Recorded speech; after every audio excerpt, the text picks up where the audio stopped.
तो नाज़रीन, आज हम आपको एक इंतहाई इंतहाई अनफॉर्चुनेट स्टोरी के बारे में, वाक़े के बारे में बताने जा रहे हैं। क्यों मैं इसको अनफॉर्चुनेट कह रही हूँ? क्योंकि पाकिस्तान में इस्लामाबाद, ठीक है, पाकिस्तान की कैपिटल इस्लामाबाद के इंतहाई पोश सेक्टर, ना कि सिर्फ पोश, इंतहाई सेंसिटिव सेक्टर, वो सेक्टर जो रेड जोन के इंतहाई करीब है, वो सेक्टर जहाँ दावा किया जाता है कि चिड़िया भी पर नहीं मार सकती, वो सेक्टर जहाँ पर हर वक्त हाई मॉनिटरिंग होती रहती है, वहां से एक नौजवान आधी रात को अगवा होता है और उसकी लाश अगले दिन जाके मर्दान से बरामद होती है। तो नाज़रीन, एक इंतहाई अफसोसनाक वाकया है। इस नौजवान का नाम फारूक अफजाल बताया गया है, जिसकी उम्र 30 से 31 साल है, जो कि इस्लामाबाद का रिहायशी है और रियल एस्टेट का बिजनेस करता है। इंतहाई जो है इलीट क्लास है। जैसे कि आपको ऑलरेडी अंदाजा हो चुका होगा कि if he is living in F61, तो डेफिनेटली कि कोई छोटा मोटा या मामूली बंदा नहीं था। लेकिन सबसे ज्यादा यहाँ पर हैरत की बात कहे, अफसोस की बात कहे कि क्या ये एक माजरा सारा क्या था कि उस दिन नौजवान का अगवा हो जाना, कि अगर तो ये इस्लामाबाद जैसे इलाके का ये हाल है कि यहाँ से एक बंदा सरेआम सबके सामने अगवा हो जाता है और अगले दिन उसकी लाश बरामद हो जाती है, तो जो बाकी इलाके हैं उनका क्या ही हाल होगा। तो अगर आपको बताते चले सारी बात शुरू से, तो रात दिन कुछ इस तरह की है कि रात के 12:30 बजे के करीब जो है फारूक अफजाल साहब जो है अपने घर आते हैं वीगो डाले में, और जैसे ही वो दरवाजा खोलते हैं घर का, गैराज में गाड़ी पार्क करते हैं,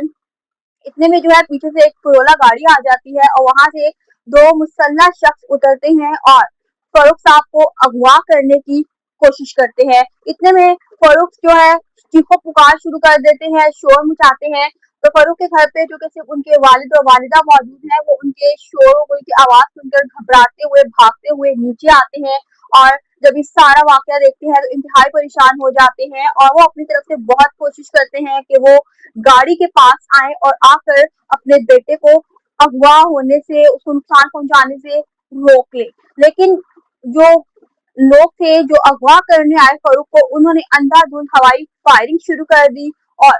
उसके माँ बाप जो थे, फारूक के माँ बाप उसको बचा न सके और वो जो है फारूक को अपनी गाड़ी में डालकर जो है वहां से लेकर रवाना हो गए। अब नाज़रीन, क्या होता है कि वहां पर एक उनके नेबर्स में एक बंदी जो है फौरी तौर पर 15 को कॉल कर देती है, क्योंकि अभी इतना शोर मचता है तो लोग इकट्ठे हो जाते हैं। वहां से एक जो लेडी है वो फौरी तौर पर कॉल कर देती है 15 को, वाकई की इत्तला देती हैं और इन्फॉर्म करती हैं कि यहाँ पे एक अगवा का वाकया चल रहा है, कोई अगवा कर रहा है किसी को, काइंडली आप फौरन से पहुंच जाइए। और ऑन दी अदर हैंड जो है, जैसे ही वो वहां से रवाना हो जाते हैं, उनको उनके बेटे को लेकर निकलते हैं, तो साथ ही जो है उनके जो वालिद है गुलाम कादिर साहब, वो पुलिस को इन्फॉर्म करते हैं, कॉल करते हैं और सारे वाकये की इत्तला देते हैं। नाज़रीन, क्या होता है कि पूरी रात गुजर जाती है और अगले दिन जाकर जब फारूक के वालिद साहब इंतहाई बेबसी महसूस करते हैं, तो वो जाकर सिफारिश लड़ाते हैं कि खुदारा पुलिस से सिफारिश करते हैं, सिफारिश कराई जाती है कि मेरे केस को सीरियस लिया जाए, मेरे बच्चे की खोज लगाई जाए कि आखिरकार मेरे बच्चे को कहाँ ले जाया गया। जब एक हैवी किस्म की सिफारिश आती है, ठीक है, एज यू ऑल नाउ के पाकिस्तान में सारे काम कैसे होते हैं, आपको बहुत अच्छे से पता है कि जब तक कोई हैवी लेवल का केस ना हो तब तक उस केस को हाथ नहीं डाला जाता, कितने टाइम तक तो उसको सीरियस ही नहीं लिया जाता। बहरहाल एक हैवी किस्म की सिफारिश आती है, जिसके बाद जो है इस केस पे आईजी साहब जो है इन्वेस्टिगेशन, प्रॉपर इन्वेस्टिगेशन का हुक्म देते हैं और फिर पता लगता है कि मर्दान से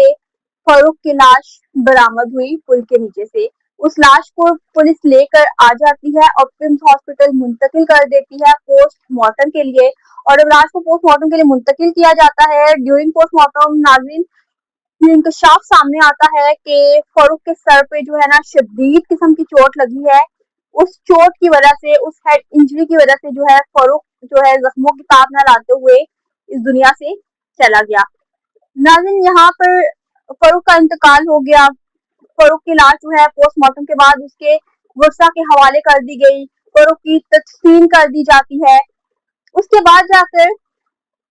जब इस सारे वाकये का सुराग लगाया जाता है, और एक और चीज मैं आपको बताती चलूं कि कहाँ से पता लगता है कि ये किस रास्ते से लेकर गए, क्या हुआ। जिस गाड़ी के जरिए जिस गाड़ी में फारूक को लेकर जाया गया था, उस गाड़ी से जो है